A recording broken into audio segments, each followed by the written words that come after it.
Segundo a rede de manejo de pragas da Aprecide na Argentina, são mais de 20 milhões de hectares com a presença de caruru, onde a gente tem 17 milhões de hectares da safra de soja 2021. Antes de chegar nesses patamares aqui no Brasil, vamos conhecer um pouco mais sobre o caruru. Fica ligado, está começando mais um episódio do Missão Caruru.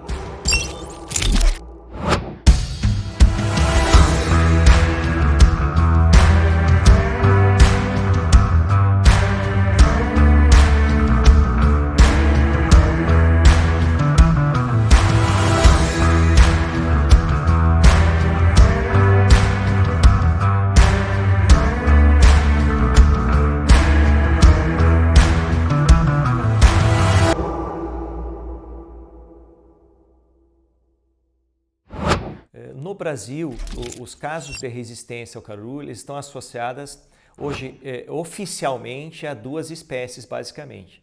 A primeira espécie que foi identificada como resistente, ela foi identificada no estado do Mato Grosso, né, a partir de populações naquela região, que é a espécie Amaranthus palmeri, que é o caruru gigante. Essa espécie, ela inicialmente foi identificada como sendo resistente aos herbicidas inibidores da EPS-PS, como o glifosato, e posteriormente foi também comprovada a resistência aos herbicidas inibidores da ALS, como por exemplo o clorimuron, imazethapir e outros herbicidas. Então esse foi o primeiro relato de resistência do gênero Amaranthus no Brasil. Resistência, se nós pensarmos em glifosato.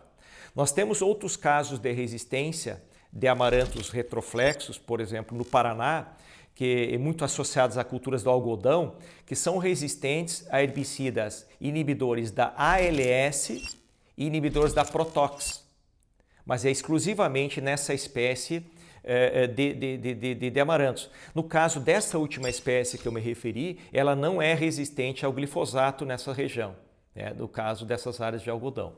Se nós observarmos agora o Amaranthus híbridos, que é o caruru roxo, esse também foi identificado no final do ano de 2019, a resistência ao herbicida glifosato e também aos herbicidas inibidores da ALS.